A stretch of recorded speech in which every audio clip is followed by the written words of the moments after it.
नमस्कार दोस्तों, Anoop study zone में आपका स्वागत है। आज हम लोग सामान्य अध्ययन के प्रश्नों की महत्वपूर्ण श्रृंखला के अंतर्गत सेट 9 सॉल्व करेंगे। आप लोग शुरू से लास्ट तक वीडियो को जरूर ध्यान से देखें, क्योंकि प्रश्नों को सॉल्व करते करते हम लोग ऐसे भी तथ्यों पर चर्चा करेंगे जो कि परीक्षा की दृष्टि से बहुत इंपॉर्टेंट होते हैं। तो शुरू से लास्ट तक ध्यान से जरूर देखें। चलते हैं पहले प्रश्न पर। पहला प्रश्न है, भारत में जनमत के निर्माण में मुख्य तत्व होता है। ऑप्शन में परिवार, स्वतंत्र प्रेस, न्यायिक निर्माण, शिक्षा संस्थाएं। इसका सही उत्तर होगा ऑप्शन बी। भारत में जनमत निर्माण में जो है मुख्य तत्व स्वतंत्र प्रेस का जरूर होता है। जो है स्वतंत्र प्रेस इसमें बहुत महत्वपूर्ण भूमिका निभाती है और इसे भारतीय लोकतंत्र का चौथा स्तंभ भी कहा जाता है, स्वतंत्र प्रेस को। नेक्स्ट प्रश्न है, सोनार अधिकांशतः प्रयोग में लाया जाता है। सोनार का फुल फॉर्म क्या होता है? साउंड नेविगेशन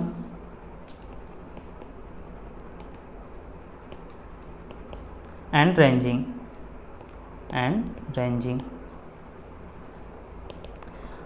और यह जो है अधिकांशतः नौ संचालकों द्वारा प्रयोग में लाया जाता है। यह एक ऐसी प्रणाली है जो पानी के नीचे वस्तुओं का पता लगाने और ढूंढने के लिए ध्वनि तरंगों का उपयोग करती है। तो इसका सही उत्तर हो जाएगा ऑप्शन डी। नेक्स्ट प्रश्न है, विटामिन सी का रासायनिक नाम क्या है?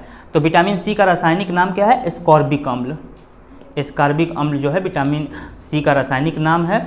और विटामिन सी जो है प्रचुर मात्रा में जो नींबू परिवार होते हैं उनमें और टमाटर में, मिर्च में, संतरा इत्यादि में जो है पाए जाते हैं। और विटामिन सी की कमी से कौन सा रोग होता है? स्कर्वी।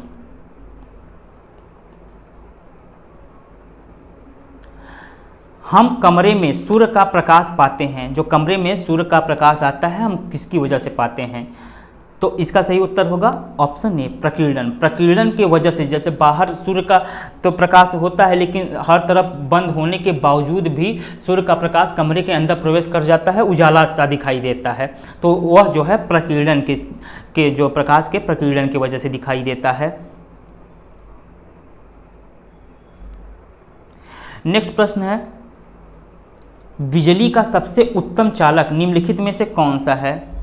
शुद्ध जल? बिल्कुल नहीं होगा। शुद्ध जल चालक वही होगा जिसमें अगर ध्रुवीय लवण पाए जाते, जैसे अगर हम लोग जल में देखते हैं अगर वहाँ पे NaCl यानी नमक को मिला देते हैं तब वह चालक बन जाता है। लेकिन शुद्ध जल जो होगा वह बिल्कुल चालक नहीं होता है बिजली का। समुद्री जल यह होगा। तो यही इसका उत्तर सही हो जाएगा ऑप्शन बी। और प्लास्टिक, सूखी लकड़ी तो अच्छे चालक हैं ही नहीं विद्युत के। नेक्स्ट प्रश्न है, अलबरूनी साथ आया था। अलबरूनी किसके साथ आया था? महमूद गजनवी के साथ। तो इसका सही उत्तर हो जाएगा ऑप्शन ए। अलबरूनी महमूद गजनवी के साथ भारत आया था। यह एक फारसी लेखक, विद्वान था, धर्मज्ञ था। गजनी के महमूद द्वारा किए गए कई भारतीय आक्रमण पर वह सुल्तान के साथ था। अलबरूनी की जो प्रसिद्ध रचना है वह है तहकीक-ए-हिंद। तहकीक-ए-हिंद।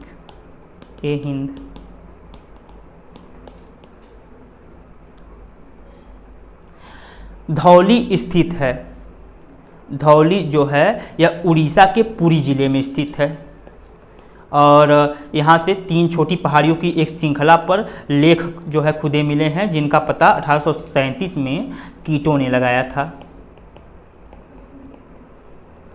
इसका सही उत्तर हो जाएगा ऑप्शन डी। धौली कहाँ पर है? उड़ीसा में, उड़ीसा के पुरी जिले में। नेक्स्ट प्रश्न है, निम्नलिखित में से कौन दिल्ली का प्रथम सुल्तान था जो युद्ध में लड़ता हुआ मारा गया था? तो लोदी वंश का अंतिम शासक इब्राहिम लोदी। या 1526 का जो पानीपत का प्रथम युद्ध हुआ था, किसके साथ? पानीपत का प्रथम युद्ध इब्राहिम लोदी और बाबर के साथ हुआ था। इसी में जो है लड़ते हुए मारा गया था। तो यह दिल्ली का पहला सुल्तान था जो युद्ध में लड़ते हुए मारा गया था। तो इसका सही उत्तर हो जाएगा ऑप्शन सी। कोलीय विद्रोह लोगों से संबंधित है। कोली विद्रोह कहाँ के लोगों से संबंधित है? बिहार, गुजरात, मध्य प्रदेश, असम। तो इसका सही उत्तर होगा ऑप्शन बी। कोली विद्रोह जो है गुजरात के लोगों से संबंधित था। कोहली मध्यकालीन भारत में दुर्गों के सैनिक के रूप में कार्य करते थे। जो दुर्ग होते थे उनके सैनिक के रूप में कोहली लोग काम करते थे। अंग्रेजी शासन स्थापित होने के बाद दुर्गों का कोई महत्व रहा नहीं, ऐसे में जो है बेकार हो गए, बेरोजगार हो गए और ये इधर उधर विद्रोह करने लगे। 1824 ईस्वी में पश्चिमी घाट एवं कच्छ के सीमावर्ती भाग में जो है कोहलियों ने विद्रोह किया था, जिसे अंग्रेजों द्वारा दबा दिया गया। छोटा नागपुर के क्षेत्र में जो है कोल विद्रोह हुआ था, यह याद रखिएगा, यह है कोली विद्रोह। ठीक है। नेक्स्ट प्रश्न, निम्नलिखित में से किसे भारतीय डीएनए फिंगर प्रिंटिंग तकनीक का जनक कहा जाता है? तो भारतीय डीएनए फिंगर प्रिंट तकनीक का जो है जनक लालजी सिंह को कहा जाता है। इसका सही उत्तर होगा ऑप्शन बी। इन्होंने जो है 1991 में पहला डीएनए फिंगर प्रिंटिंग आधारित सबूत जो है भारतीय न्यायालय में पेश किया था। नेक्स्ट प्रश्न है, निम्नलिखित में से किसे मानव विकास सूचकांक की संकल्पना को प्रारंभ करने का श्रेय प्राप्त है? तो जो है महबूबुल हक, जो कि एक पाकिस्तानी अर्थशास्त्री थे, इन्होंने 1990 में मानव विकास सूचकांक निर्मित किया था। इसका सही उत्तर हो जाएगा ऑप्शन डी। भारतीय शिक्षा आयोग को सामान्यतः जाना जाता है। भारतीय शिक्षा आयोग जो 1964-66 था, उसको जो है कोठारी आयोग के नाम से जाना जाता है। इसके अध्यक्ष थे डॉक्टर दौलत सिंह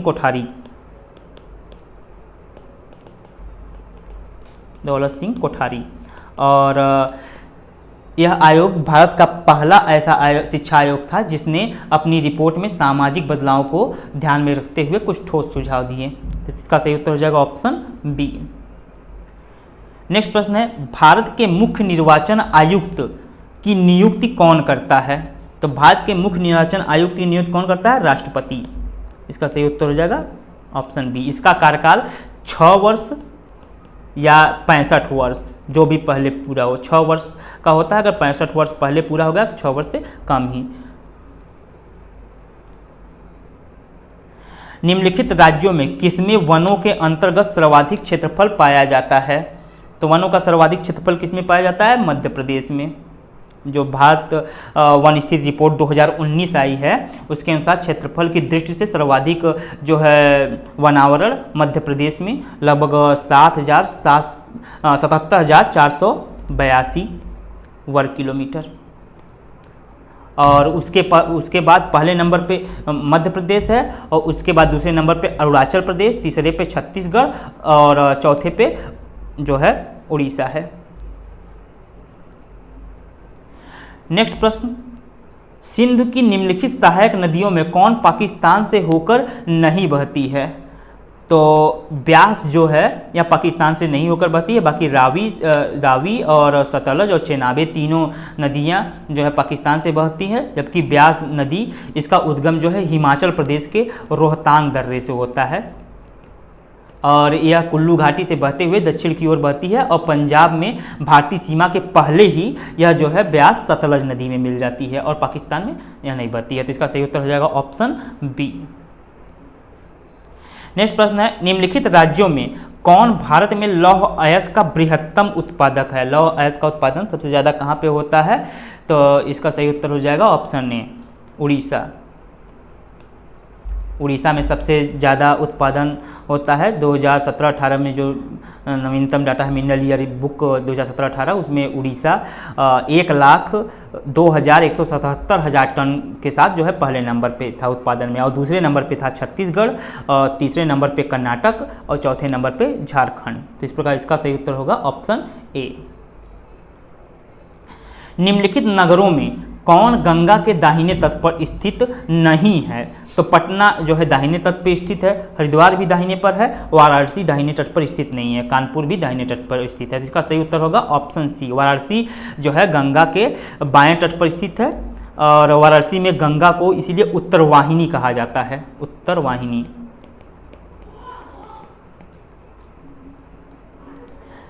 नेक्स्ट प्रश्न है, वेदों की ओर वापस लौटो का नारा किसने दिया था?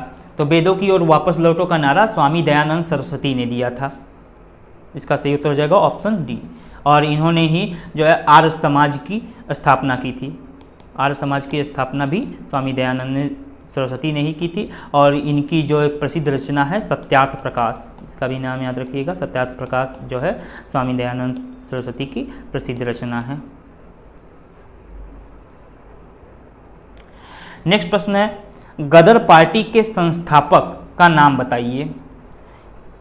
तो लाला हरदयाल, सुभाष चंद्र बोस, मैडम कामा, मदन लाल डीगरा। तो गदर पार्टी के संस्थापक सदस्यों में जो है लाला हरदयाल थे।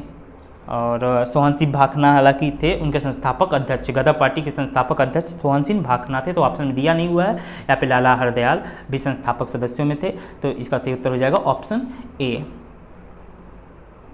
और गदर पार्टी की स्थापना कब हुई थी? 1913 में। और लाला हरदयाल की एक प्रसिद्ध रचना है, उसका भी नाम याद रख सकते हैं, hits for culture. Hits for culture. Next प्रश्न है, निम्नलिखित विद्रोहों में कौन सीदो और कान्हो से संबंधित था? तो सीदो और कान्हो जो संथाल विद्रोह हुआ 1855-56 में हुआ था संथाल विद्रोह, इसके नेता थे। इन्होंने जो है ब्रिटिश सत्ता, साहूकारों, व्यापारियों तथा जमींदारों के खिलाफ विद्रोह किया था। और संथाल विद्रोह में नारा दिया गया था कि अंग्रेजों हमारी माटी छोड़ो। यह भी पूछ सकता है प्रश्न, तो इसका सही उत्तर होगा ऑप्शन बी। भारत की संसद में शामिल हैं भारत के राष्ट्रपति, लोकसभा, राज्यसभा, उपयुक्त सभी। इसका सही उत्तर होगा ऑप्शन डी। भारतीय की संसद में भारत के राष्ट्रपति, लोकसभा और राज्यसभा तीनों से मिलकर भारतीय संसद बनती हैं। नेक्स्ट प्रश्न है, निम्नलिखित में से कौन सा अनुच्छेद भारत के उपराष्ट्रपति के चुनाव से संबंधित है? तो अनुच्छेद 66(1), अनुच्छेद 66(1) जो है, इसके तहत उपराष्ट्रपति का निर्वाचन संसद के दोनों सदनों के सदस्यों से मिलकर बनने वाले निर्वाचक गण के सदस्यों द्वारा आनुपातिक प्रतिनिधित्व पद्धति के अनुसार एकल संक्रमणीय मत द्वारा होगा। तो इसका सही उत्तर हो जाएगा ऑप्शन सी, अनुच्छेद 66। और अनुच्छेद 70 में क्या है? अनुच्छेद 70 में अन्य आकस्मिकताओं में राष्ट्रपति के कर्तव्यों का निर्वहन, अन्य आकस्मिकता जो निधि होती है उसमें राष्ट्रपति के कर्तव्यों का निर्वहन अनुच्छेद 70 में है। अनुच्छेद 67 जो है उपराष्ट्रपति का कार्यकाल,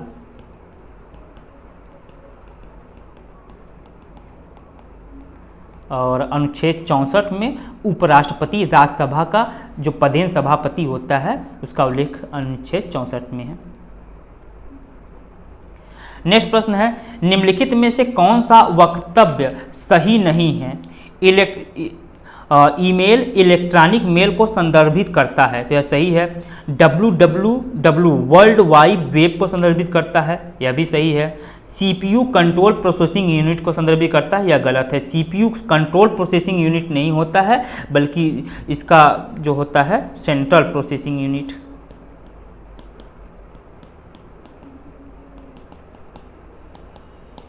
और ALU अर्थमेटिक लॉजिक यूनिट, तो यह सही है। तो इसका सही उत्तर हो जाएगा ऑप्शन सी। नेक्स्ट प्रश्न है, प्रसिद्ध पुस्तक गीत गोविंद की रचना किसके द्वारा की गई? गीत गोविंद जो है उसके रचयिता जयदेव थे, जयदेव। इसका सही उत्तर हो जाएगा ऑप्शन ए। आज का अंतिम प्रश्न है, प्रायद्वीपीय भारत का सबसे दक्षिणी बिंदु कन्याकुमारी स्थित है। यहाँ पे कर्क रेखा के उत्तर में, भूमध्य रेखा के दक्षिण में, मकर रेखा के दक्षिण में, भूमध्य रेखा के उत्तर में। तो इसका सही उत्तर होगा भूमध्य रेखा के उत्तर में। जो है ये बीच में भूमध्य रेखा है, यहाँ पे 23.5 डिग्री नीचे साउथ में ये मकर रेखा होती है, ये भूमध्य रेखा, और 23.5 डिग्री नॉर्थ जो है वह कर्क रेखा होती है। और जो भारत का कन्याकुमारी है यहाँ पे नीचे स्थित है भूमध्य रेखा के ऊपर में। अब यहाँ ऑप्शन में मकर रेखा के उत्तर होता तो भी वो सही हो जाता, भूमध्य रेखा के उत्तर तो वह भी सही हो जाता। तो भूमध्य रेखा के उत्तर में दिया हुआ है, बाकी मकर रेखा के दक्षिण में दिया हुआ है, तो यह गलत हो जाएगा। तो इसका सही उत्तर हो जाएगा ऑप्शन डी। तो दोस्तों आज के वीडियो में बस इतना ही। उम्मीद करता हूँ वीडियो आप लोग को पसंद आई होगी। पसंद आई है तो लाइक ज़रूर करें और ज़्यादा से ज़्यादा शेयर भी करें। और कोई भी अगर डाउट हो तो उसके लिए कमेंट ज़रूर करेंगे। और कमेंट अगर आप करते हैं तो आपकी समस्या का समाधान जरूर किया जाएगा। और अभी तक अगर चैनल सब्सक्राइब नहीं किया है तो चैनल को सब्सक्राइब भी कर लें और बेल आइकन भी दबा दें, जिससे जो भी नया वीडियो बने उसका नोटिफिकेशन आप तक पहुँचता रहे। मिलते हैं नेक्स्ट वीडियो में, तब तक के लिए धन्यवाद। जय हिंद।